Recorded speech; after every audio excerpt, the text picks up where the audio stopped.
87 class record चला है। बचपन के दिन भुला न दे, आज हंसी कल रुला न दे। मीठे मीठे बच्चों ने गीत सुना और उसका अर्थ भी समझा। क्या अर्थ समझा? हाँ बच्चा जब पैदा होता है तो तत्व प्रधान स्टेज में होता है, और जिन जो बड़ा होता जाता है वैसे वैसे तत्व प्रधान से तत्व सामान्य से रजो फिर तामसी स्टेज पकड़ता है। तो यहाँ भी बेहद के बाप के बेहद के बच्चे हैं। शुरू में जब ज्ञान में आते हैं या बाप के बनते हैं तो सात्विक स्टेज होती है, स्वाहा हो जाते हैं, बहुत खुश होते हैं। फिर धीरे धीरे संग का रंग लगता है और सुख देने की बजाय दुख देते हैं।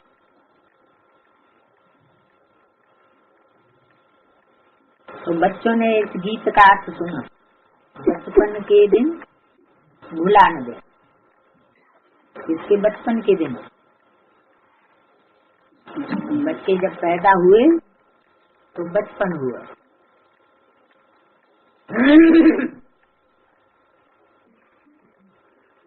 तो ये हमारा ईश्वरीय जन्म है।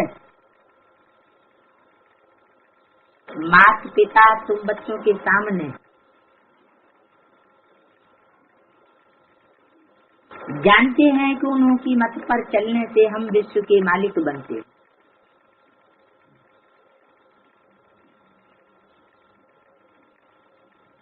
क्योंकि बाप है नई विश्व का रचयिता।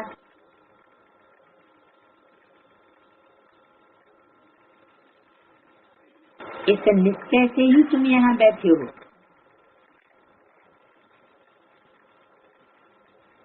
और विश्व के मालिक बनने का वर्षा ले रहे हो। ये जो पुरानी विश्व है वो तो विनाश होने वाली है, इनमें कोई सुख नहीं। सब जैसे सागर में गोते खाते रहते।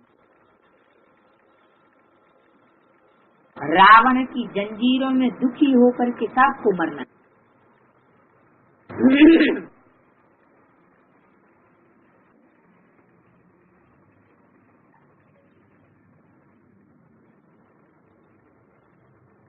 कौन गोते खाते रहते हैं?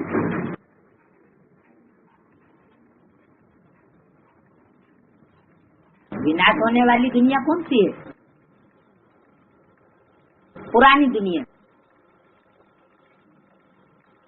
वो रावण की जंजीरों में दुखी हो रहे।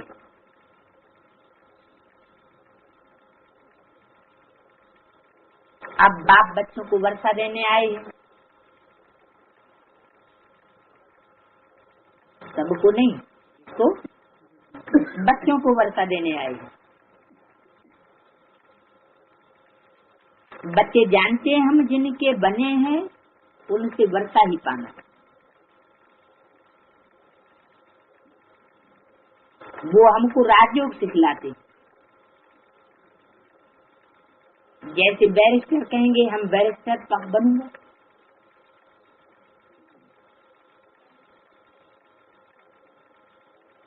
और बैरिस्टर बनाऊंगा।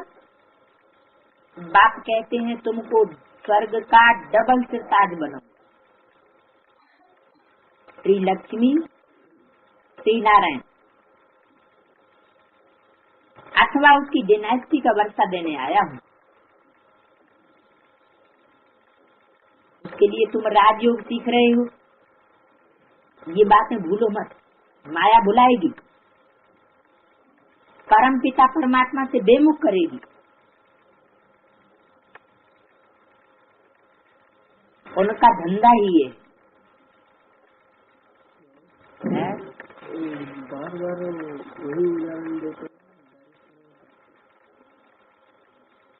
जो उदाहरण देते हैं तो उसकी जरूरत होगी ना। उदाहरण तो ढेर देते हैं, बैरिस्टर का ही थोड़े देते हैं, धोबी का भी देते हैं, डॉक्टर का भी देते हैं।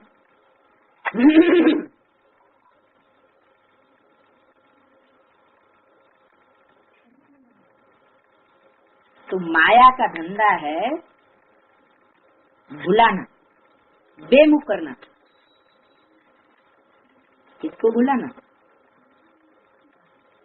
परमात्मा बाप को भुलाना और उसे बेमुख करना। जब से उनका राज्य हुआ है तब से बेमुख कर दिया। किसका राज्य? माया का राज्य।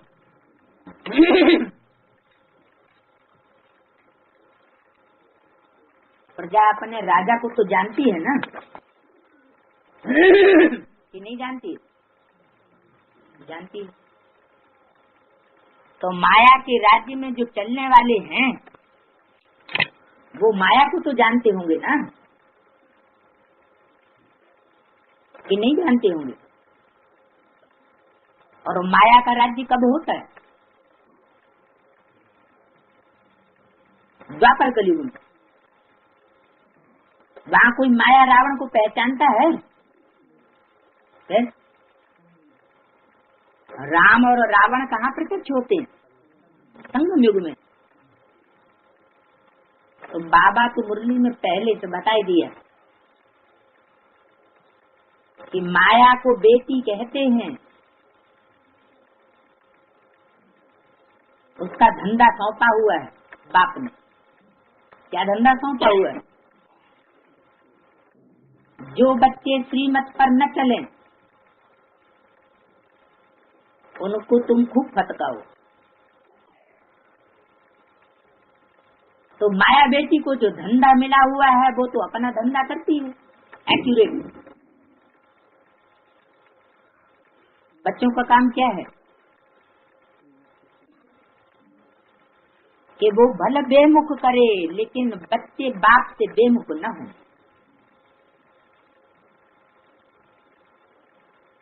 तुम बेमुख बनते आए हो, अब कोई काम की नहीं। शक्ल भल मनुष्य की है परंतु हैं जैसे मेढक। मेढक क्या करता रहता है?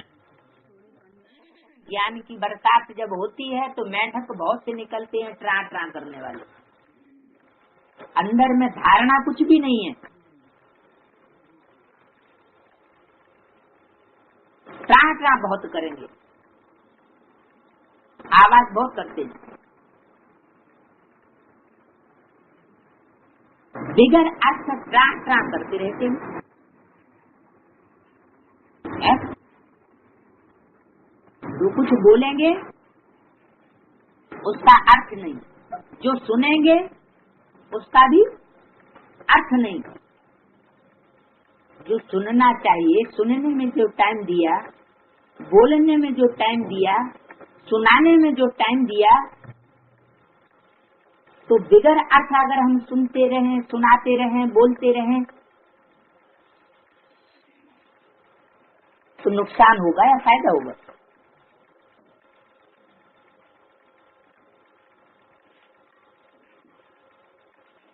अब तुम्हारी सूरत मनुष्य की और सीरत देवताओं की बनाए रहे हैं। इसलिए बाबा कहते हैं बचपन भूल न जाओ। इसमें तकलीफ कोई नहीं है। जो निर्बंधन है उनका तो अहोभाग्य कहें।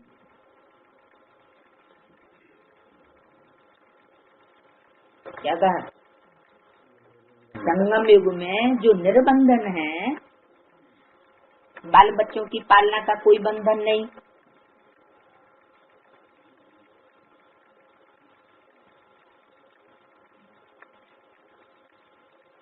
सबसे जाति निर्बंधन कौन होते हैं? सबसे जाति निर्बंधन होते हैं कुमार। लेकिन फिर उनको सबसे बड़ा बंधन कौन सा होता है? अपने मन का बंधन होता है। फिर नंबरवार निर्बंधन होते हैं। कोई अधर कुमार भी निर्बंधन हो सकते हैं, कोई कुमारियां भी निर्बंधन हो सकती है। माताओं को सबसे ज्यादा बंधन। तो जो निर्बंधन है उनका तो अहोभाग्य। वो लौकिक माता पिता तो है विकारों में डालने वाले, और ये माता पिता हैं स्वर्ग में ले जाने वाले।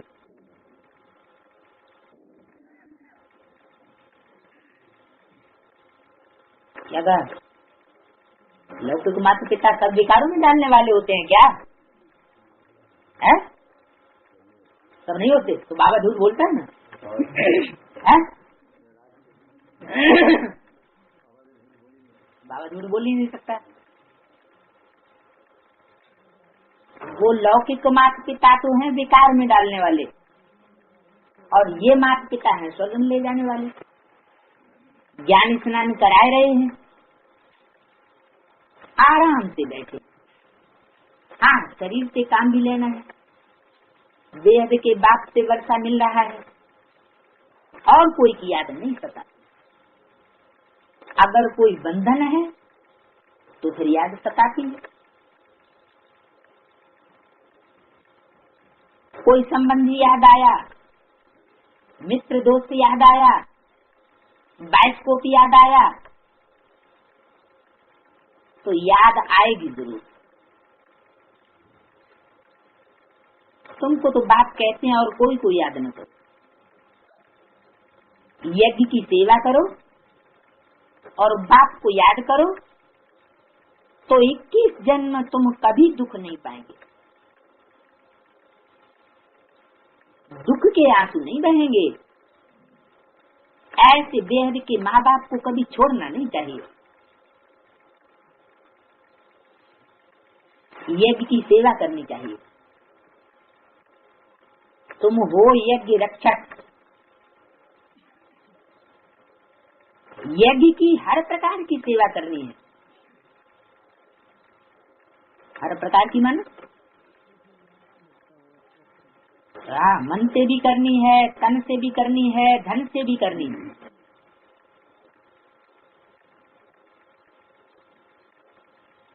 ये ज्ञान यज्ञ तुम्हें मन इच्छित फल देने वाला है, अर्थात जीवन मुक्ति स्वर्ग की राजाई देता है। तो ऐसे यज्ञ की कितनी संभाल करनी चाहिए और कितनी शांति रहनी चाहिए। जो कोई भी आए तो समझे यहाँ तो सुख शांति लगी पड़ी। यहाँ कुछ भी आवाज करना बिल्कुल पसंद नहीं आता। रावण के राज्य से छूट कर आए हैं, अभी हम राम राज्य में जाते हैं। तो जो बंधन मुक्त हैं उनके लिए तो अहो सौभाग्य। लखापति करोड़पति से भी वो महान सौभाग्यशाली है। कौन? जो बंधन मुक्त हैं, संगम युग में।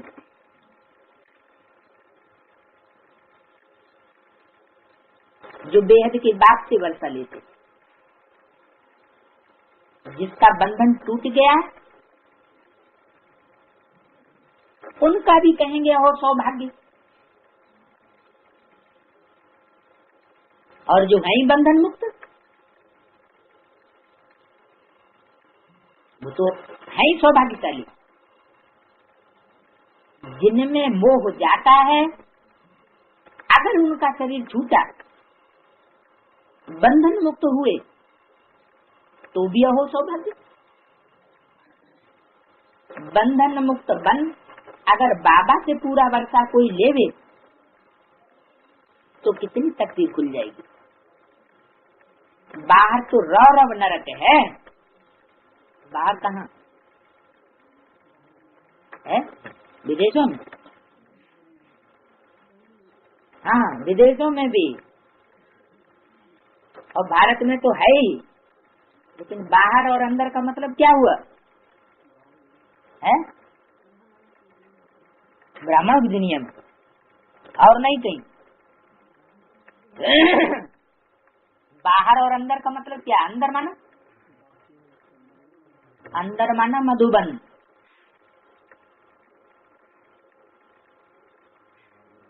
और बाहर माना बाहर की जो भी दुनिया, चाहे 500 करोड़ की दुनिया हो, चाहे ब्राह्मणों की आधार मूर्तों की दुनिया हो, और चाहे बीज रूप आत्माओं की दुनिया हो, लेकिन जहाँ मधुसूदन बाप नहीं है, वहाँ सारी दुनिया में रौरव नरक है, जिसमें दुख के बगैर कोई सुख नहीं है। इसलिए मुरली में बोला है, पुरुषोत्तम संगम युग कहाँ है? मधुबन में है पुरुषोत्तम संगम युग। बाकी सारी दुनिया में कौन सा युग कहेंगे? कलयुग। सिर्फ मधुबन में पुरुषोत्तम संगम युग क्यों कहा?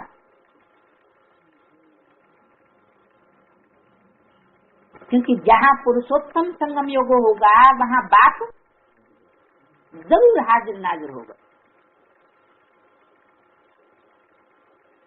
अब बाप कहते हैं और सब चिंताओं को छोड़ यज्ञ की सर्विस बैठ करो, धारण करो। पहले पहले अपना जीवन हीरे जैसा बनाना, दूसरों की सर्विस तो बाद में, पहले क्या करना है? ये हीरे जैसा जीवन बनेगा श्रीमत पर।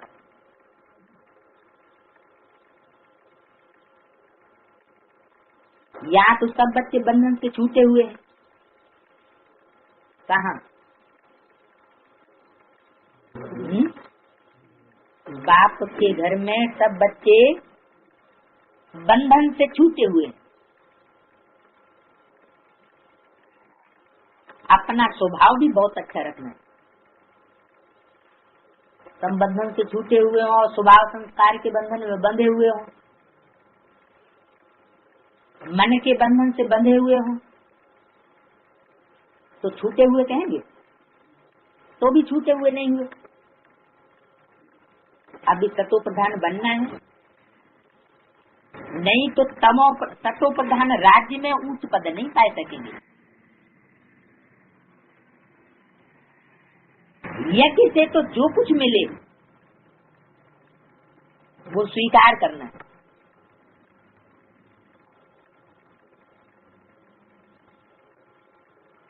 क्या? जो कुछ मिले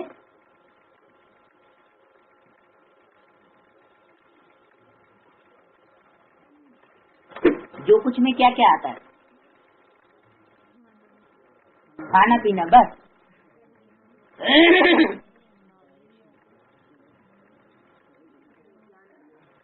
दूसरा पेज, बाबा अनुभवी है, बल कितना भी बड़ा जौहरी आए, कहाँ आश्रम में जाएंगे तो आश्रम के नियमों पर पूरा चलेंगे।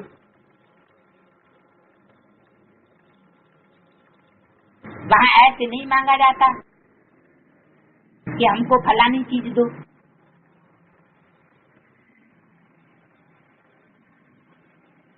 बड़ा रॉयल्टी से भोजन खाया जाता है, जो सबको मिलता है वो ही खाया जाता है।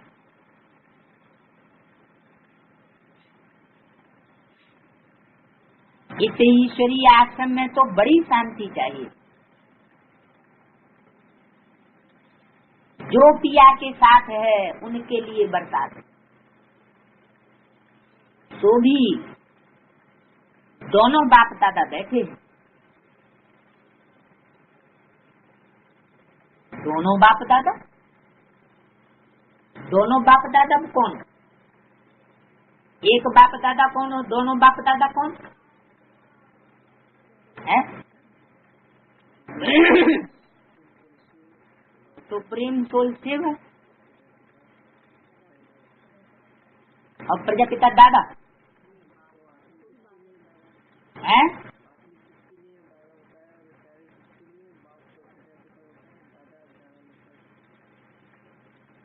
आत्मिक की दृष्टि में भी दादा माना बड़ा भाई और बाप माना बाप। तो आत्माओं के हिसाब से बड़ा भाई कौन हुआ? आत्मा आत्मा, भाई भाई, सुप्रीम सोल बाप। तो बड़ा भाई कौन हुआ? प्रजापिता हुआ बड़ा भाई आत्मिक, और शिव बाप हुआ बाप। एक बाप दादा तो ये हो गए, और दूसरे बाप दादा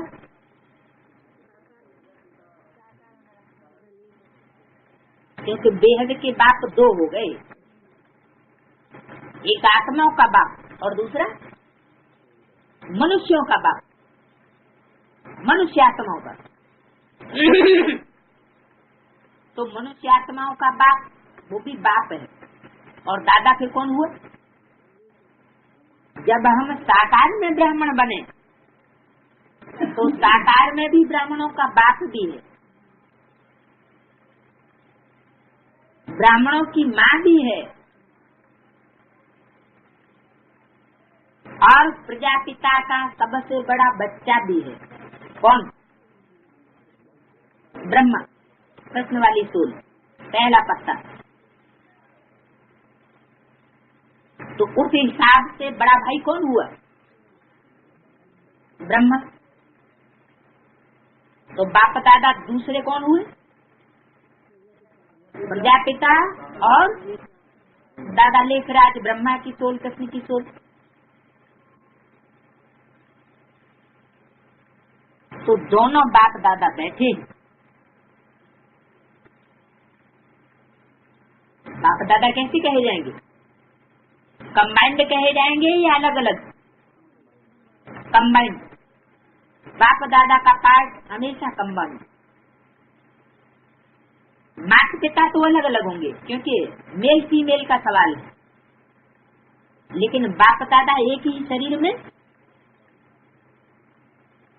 दोनों आत्मा, और दोनों बाप दादा कहा तो एक ही शरीर में कितनी आत्मा हो गई? 3 आत्मा। और हम बच्चे सन्मुख बैठ सुनते हैं। सन्मुख माना मुख के सामने।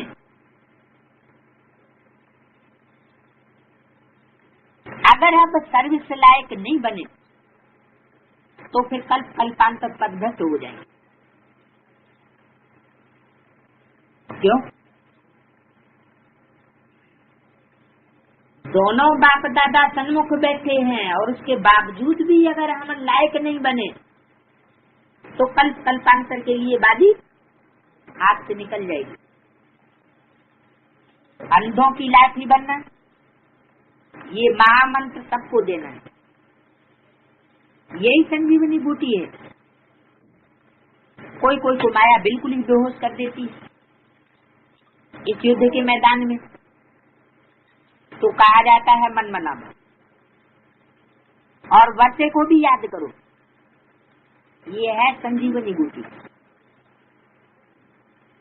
हनुमान तो तुम हो ही, नंबरवार महावीर बने हो। क्या कहा? महावीर ने क्या किया? पहाड़ से संजीवनी बूटी लेकर आया।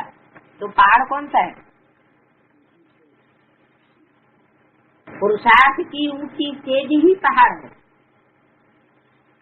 उस ऊंची स्टेज में ही मनन चिंतन मंथन चलता है। नीची स्टेज में मनन चिंतन मंथन नहीं चलता। तो नंबरवार महावीर बने। बहुत बेहोश हो पड़े हैं, उनको होश में लाना है तो कुछ जीवन बना लें। देह में भी मोह नहीं रखना है। मोह रखना चाहिए बाप और अविनाशी ज्ञान रत्नों में। जितनी धारणा होगी उतनी औरों को भी कराएंगे। क्या कहा? अपने अंदर अगर धारणा नहीं होगी और दूसरों को सुनाते रहेंगे तो दूसरों का कल्याण नहीं हो सकेगा, अपना भी नहीं होगा। बाप कहते हैं हमको ज्ञानी तू आत्मा प्रिय लगती है। ज्ञानी तू आत्मा भी दो प्रकार के, मुख से सदैव ज्ञान रतन निकालो, पत्थर नहीं निकालो। कोई भी संसार समाचार की बातें न सुनो और न दूसरों को सुनाओ।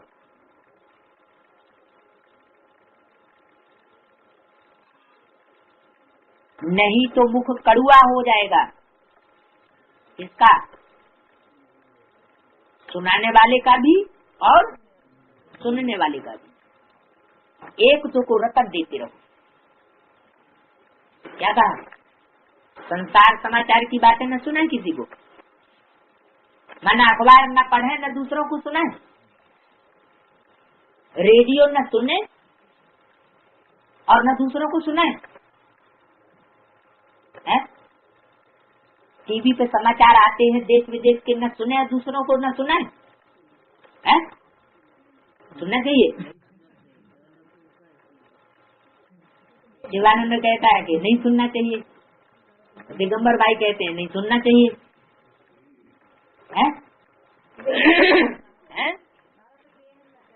बेहद में कह रहे हैं, यानी बेहद के टीवी के समाचार सुनना चाहिए।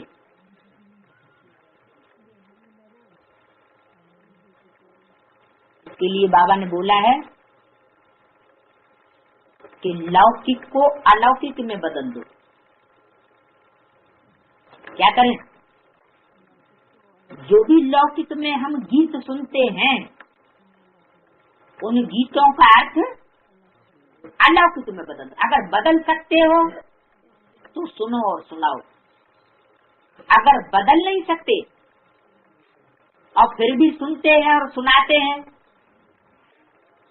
तो पाप बनाते हैं या पुण्य बनाते हैं? अपना नुकसान करते हैं, दूसरों का नुकसान करते हैं या फायदा करते हैं? तो नुकसान होगा। तो एक दो को रतन देते रहो। संसार समाचार भी अगर हम पढ़ते हैं सुनते हैं तो उनको ज्ञान रत्नों से, ज्ञान की बातों से, बेहद के ड्रामा से टैली करते रहे। अगर टैली होता है तो दूसरों को सुनाओ, टैली नहीं होता, खुद ही समझ में बात नहीं आती तो दूसरों को सुनाने से भी कोई फायदा नहीं होगा। तुम्हारे पास रत्नों की झोली, मनुष्य विनाशी धन दान करते हैं और भारत को महादानी कहा जाता है। महादानी किस आधार पर कहा जाता है? भगवान जब भारत में आते हैं तो भारत गरीब होता है या भारत साहूकार होता है? भारत गरीब होता है, फिर महादानी कैसे बनेगा? दूसरों से भीख लेकर के दान करेगा क्या? हाँ, दूसरों से भीख लेने की बात नहीं है। अभी हमारा ब्राह्मण जीवन है, ब्राह्मण जीवन में ईश्वरीय ज्ञान लेना जन्म सिद्ध अधिकार है। वो कोई भीख मांगना नहीं है, वो ईश्वरीय ज्ञान लेकर फिर दूसरों को बांटना, यही महादानी बनना। भारत को महादानी कहा जाता है, दूसरे देशों को महादानी नहीं कहा जाता।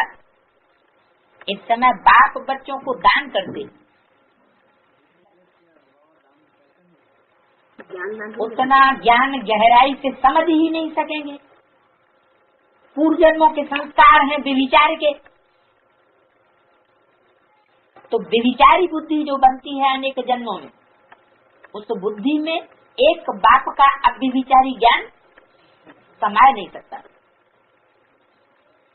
क्योंकि संघ के रंग में आए ना। कहीं क्राइस्ट के संघ के रंग में आए, बाइबल पर भी श्रद्धा बैठ गई, कुरान पर भी श्रद्धा बैठ गई, तो विदेशों में जब संघ का रंग लगा तो दूसरे धर्मों का असर भी पड़ जाता है, आत्मा में वो मिश्रती हो जाती है।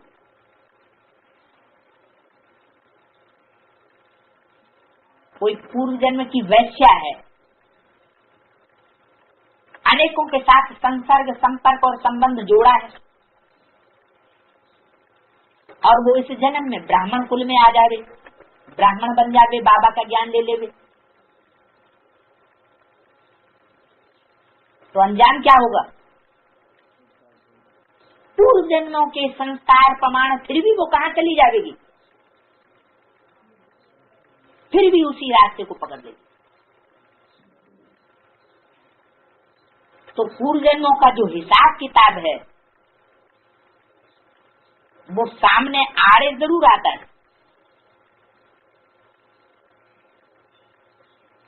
तो मनुष्य तो विनाशी धन दान करते हैं, और भारत को महादानी कहा जाता है। विनाशी धन भारत के पास है ही नहीं। भारत के पास कौन सा धन है? अविनाशी ज्ञान धन है। इस समय बाप बच्चों को दान करते हैं, बच्चे बाप को दान करते हैं। चीज का दान करते हैं बच्चे, और ये भिखारी है। इस शरीर से जुड़े हुए जो मित्र संबंधी हैं, बाल बच्चे हैं, वो भी सब भिखारी। तो बाबा हम ये सब आपको अर्पण कर देते। बाप फिर कहते हैं ये विश्व की बादशाही तुम्हारी। कब कहते हैं बाप? जब बच्चे कहते हैं ये सब कुछ आपका है, तो बाप कहते हैं ये सब विश्व की बादशाही तुम्हारी है। ये पुरानी दुनिया का सब कुछ खत्म होना है, तो जो खत्म होना है, खत्म होने से पहले क्या करो? अविनाशी बैंक में डाल दो। खत्म तो होना ही है, तुम डालोगे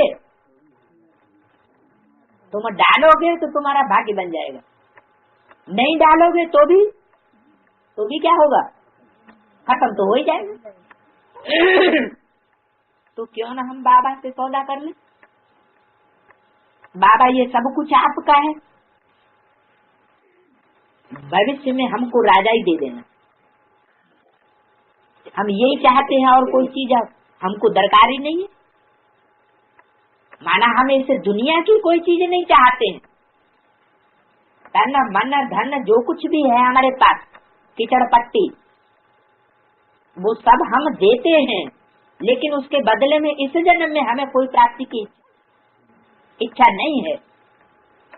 कब प्राप्ति की इच्छा है? भविष्य की जन्म के लिए।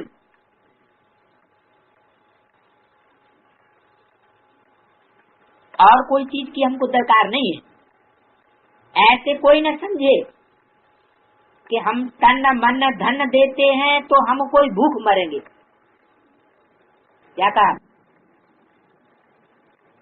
ऐसी गलतफहमी किसी को न हो जाए कि बाबा को हम सब कुछ दे देंगे तो हम क्या भूख मरेंगे? नहीं, ये तो शिव बाबा का भंडारा है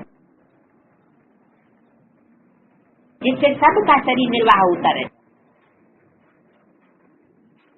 सबका माने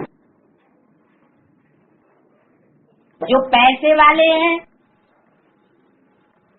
वो भी अर्पण होते हैं, तन मन धन अर्पण करते हैं, और जो गरीब हैं वो भी यहाँ अर्पण होते हैं, अर्पण करते हैं। लेकिन इस यज्ञ से शरीर निर्वाह सबका होता है। ऐसे नहीं जो धन दान करते हैं उनका ही अर्पण, उनका ही शरीर निर्वाह होगा, और जो धन दान नहीं करते हैं उनका शरीर निर्वाह नहीं होगा। सबका होता है और होता ही रहेगा। द्रौपदी के डेगरे का मिसाल दिया, क्या हुआ? सिर्फ परीक्षा के लिए थोड़ी खुर्र हुई, लेकिन फूट नहीं पड़ी। तो अब प्रैक्टिकल में वो पार्ट चल रहा है। आज में हुआ तो सब अंत में भी होता है।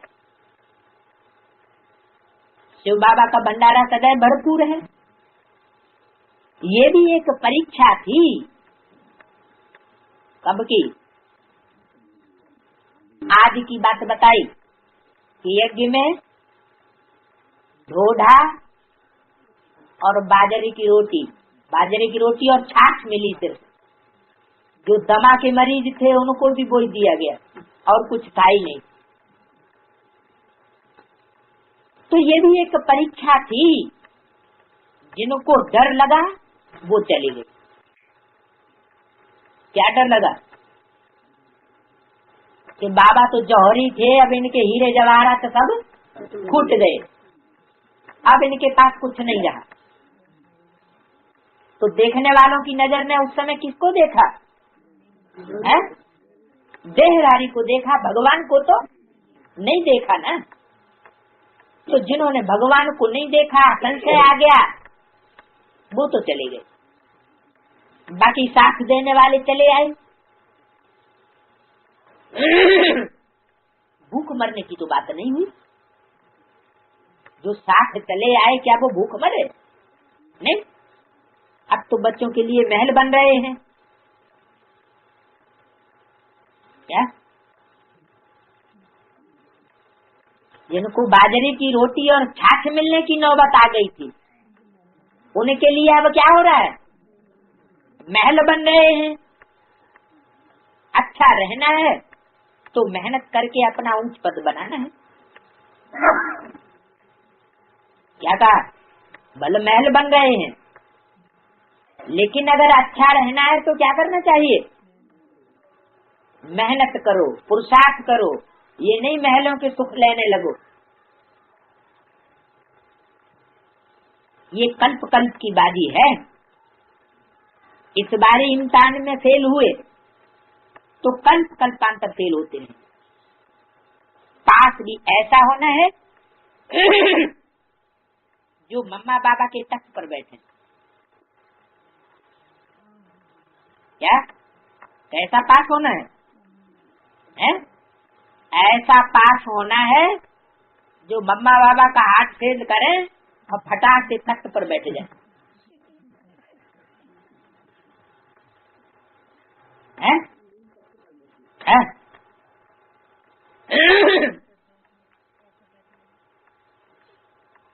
पास भी ऐसा होना है जो मम्मा बाबा के तख्त पर बैठे।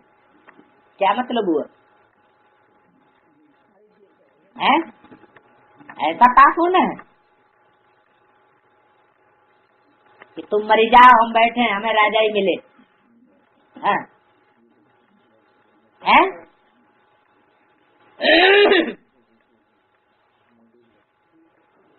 हाँ, दिल तख्त पर कौन से चढ़ेंगे?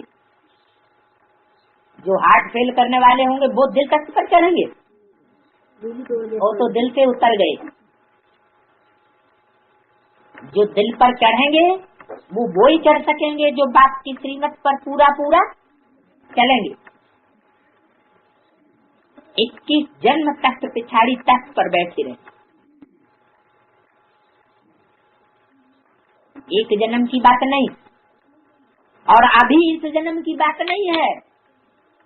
क्या कि यहीं हम हाथ फेल करते हैं और यहीं तख्त पर बैठ जाएं? कौन से जन्म की बात है? भविष्य 21 जन्म की। अभी 84वें जन्म में हमें क्या करना है? सेवाधारी बनना है। एक बाप के सिवाय कोई भी याद नहीं करनी। मुरली लिखना अच्छी सर्विस है, सब खुश होंगे, आशीर्वाद करेंगे। बाबा अक्षर बहुत अच्छे हैं। क्या? बाबा ने जो कुछ बोला एक्यूरेट सारा छप करके हमारे पास लिख करके आ गया। नहीं तो लिखते हैं अक्षर अच्छे नहीं हैं, बाबा हमको वाणी कट करके भेज देते। क्या कहा? ऐसे वाणी को कट करने वाले क्या बाबा के दिल पर चढ़ेंगे? बाबा के दिल पर ऐसे वाणी को कट करने वाले दिल पर नहीं चढ़ सकते। क्यों? क्योंकि स्वार्थ में अंधे होकर जो बात स्वार्थ के लिए लागू होगी वो छाप देंगे, और जो उनके स्वार्थ को पोषण नहीं करेगी उस बात को काट देंगे।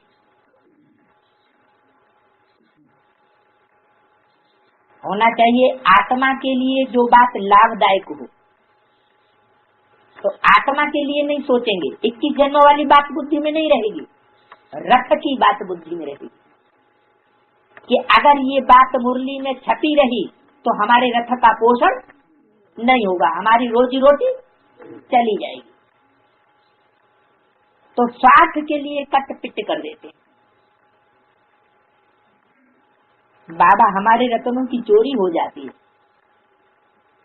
क्या? जो अच्छे अच्छे ज्ञान रतन हैं, जो हमको पुरुषार्थ में एडवांस में ले जाने वाले हैं, उन रत्नों की चोरी हो जाती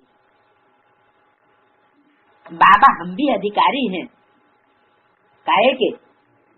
एडवांस के ज्ञान रत्नों के हम भी अधिकारी हैं, उनके पुरुषार्थ करने के। जो आपके मुख से रतन निकलते हैं वो हमारे पास आने चाहिए। क्या कहा?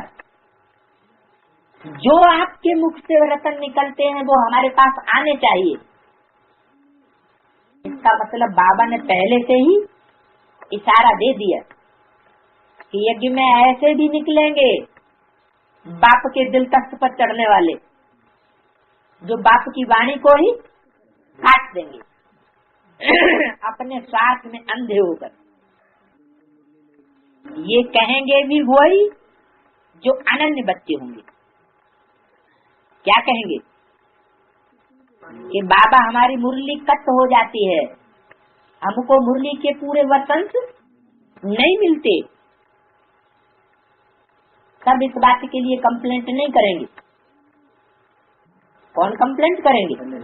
जो अनन्य बच्चे होंगे वही कहेंगे कि बाबा के एक एक वसंत हमको मिलने चाहिए। मुरली की सेवा भी अच्छी रीति करनी चाहिए। क्या कहा? मुरली माना बाबा के मुख से जो कुछ निकला वो ज्यों का त्यों दूसरों को बांटना चाहिए। सब भाषाएं सीखनी चाहिए। मराठी, गुजराती, जैसे बाबा रहमदिल है, बच्चों को भी रहमदिल बनना है। तो बाबा को पहले मराठी, गुजराती और बंगाली सीखना चाहिए, सब भाषाएं है। हाँ, बाबा हिंदी में क्यों पढ़ाते हैं?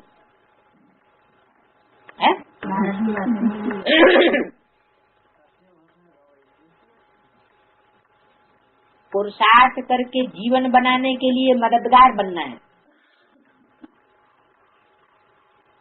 जीवन कब बनेगी? जब हम बाप के कार्य में पूरे मददगार बने। बाकी उस दुनिया की जीवन तो बिल्कुल ही फीकी है। किस दुनिया की है? उस दुनिया की माना किस दुनिया की?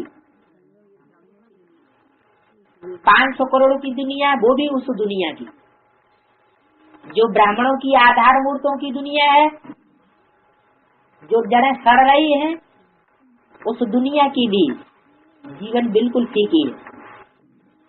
और बीज रूप आत्माओं की जो एडवांस पार्टी है, उसमें भी जो एक्ट होते जा रहे हैं, बाप को पहचान कर मान कर फिर टूटते चले जा रहे हैं,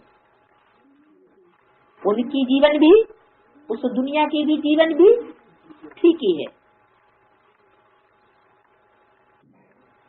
गटर में गोते खाते रहते हैं, एक दो को काटते रहते हैं, कितने पतित हैं। अब क्यों ना हम बाबा की श्रीमत पर चले। बाबा मैं आपका हूँ, आप जिस सर्विस में चाहें हमको लगा दें, फिर रिस्पॉन्सिबल बाबा हो जाएगा। बाबा रिस्पॉन्सिबल कब हो जाएगा है? जब बाबा की श्रीमत के अनुसार हम सेवा में जुट जाएं, चाहे लौकिक सेवा हो और चाहे अलौकिक सेवा हो। अगर बाबा ने डायरेक्शन दिया तो बाबा की जिम्मेवारी। एस्लम में दाखिल हुए तो बाबा सब बंधनों से मुक्त कर देगा। क्या कहा? सब बंधनों से मुक्त कब कर देगा? अगर बाबा की शरण में आए, एस्लम में आए। एस्लम माना शरण में आना, माना क्या? बाबा की मत पर चले, बाबा जैसे चलाना चाहे वैसे चले। बाकी तो दुनिया में तो गंद लगा पड़ा। ईश्वर सर्वव्यापी कह के गाली दे रहे हैं। कौन है? हाँ, तीन दुनिया है और तीनों दुनिया में बाहर भी है, 500 करोड़ की दुनिया में भी गंद लगा पड़ा, वो स्थाई। और ब्राह्मणों की दुनिया में भी, आधार मूर्तों की जो दुनिया है वहां भी दो पार्टीशन। एक तो वो आत्मा है जो विजयमाला में आने वाली, और दूसरी वो आत्माएं हैं आधार मूर्तों में जो विजयमाला में नहीं आएंगी, लेकिन इस्लाम वंश में चली जाएंगी, बौद्ध वंश में चली जाएंगी, क्रिश्चियन वंश में चली जाएंगी। कम जन्म लेने वाली होंगी, पूरे 84 जन्म लेने वाली नहीं होंगी।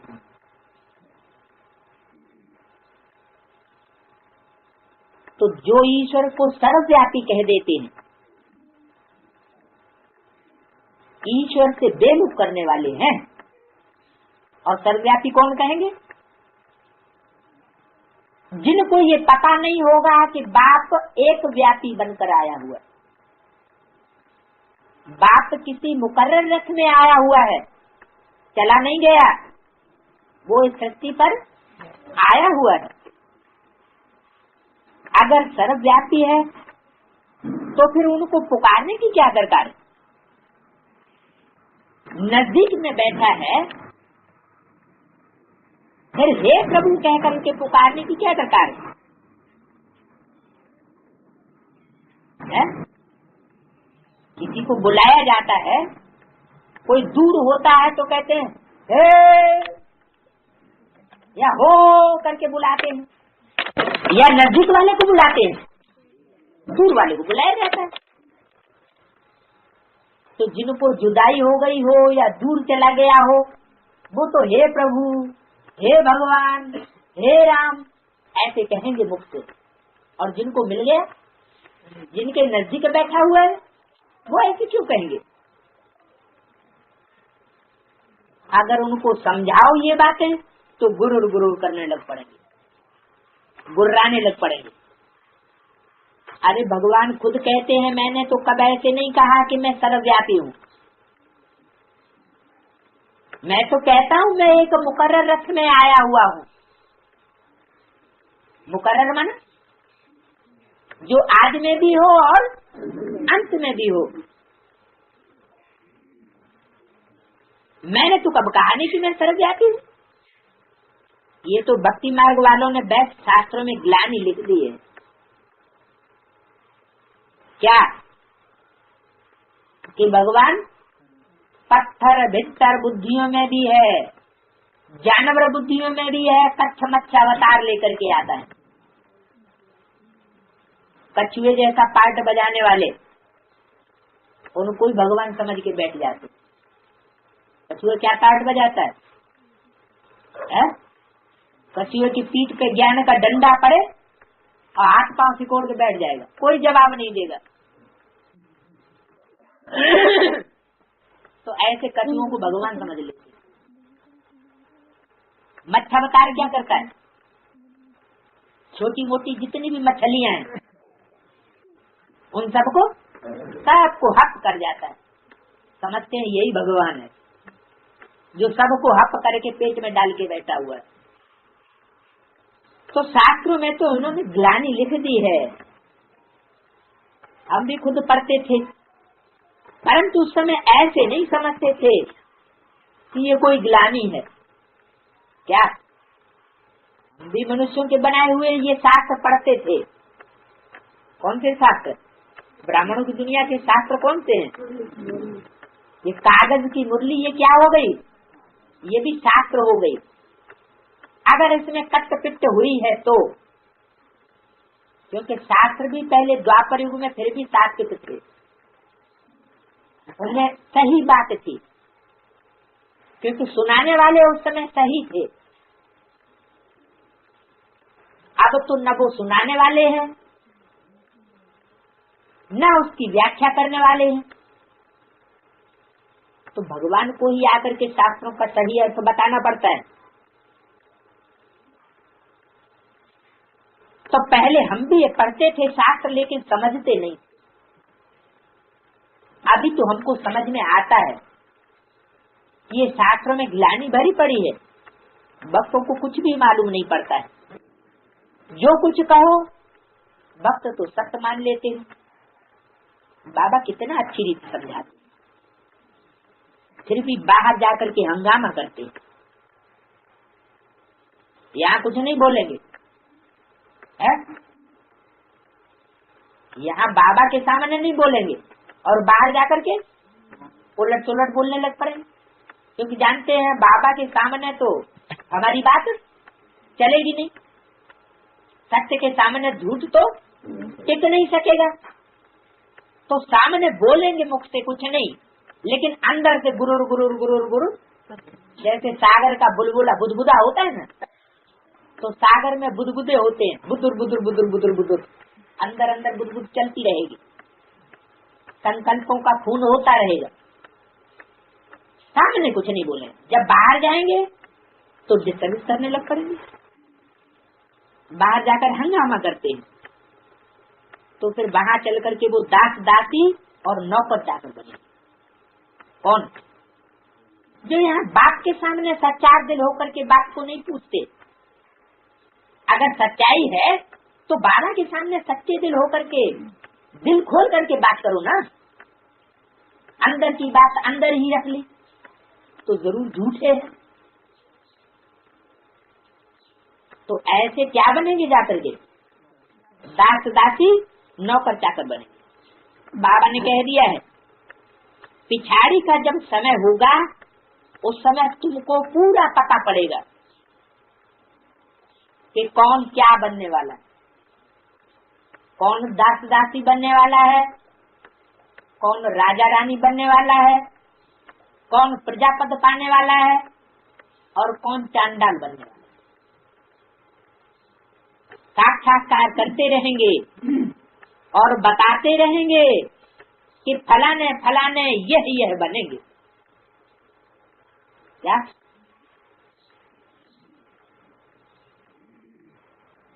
फिर उस समय सिर नीचे करना पड़ेगा।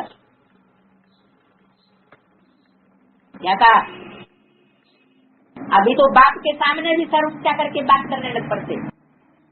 कहाँ क्या होगा? यहाँ तो बड़े छोटे का कोई रिगार्ड नहीं। जो दीदी दादी दादा हैं उनके ऊपर भी सवार हो जाते हैं। ऐसी बात ऐसे क्यों? जो बड़े ऊंचे पुरुषार्थी हैं, पहले के पुरुषार्थी हैं, जो हमको ज्ञान में लाने के निमित्त बने, उनको भी क्रॉस करने लग पड़ते। फिर पता चलेगा, फिर नीचे करना पड़ेगा, फिर वो खुशी नहीं रहेगी जो राजा ही प्राप्त करने वालों को रहेगी।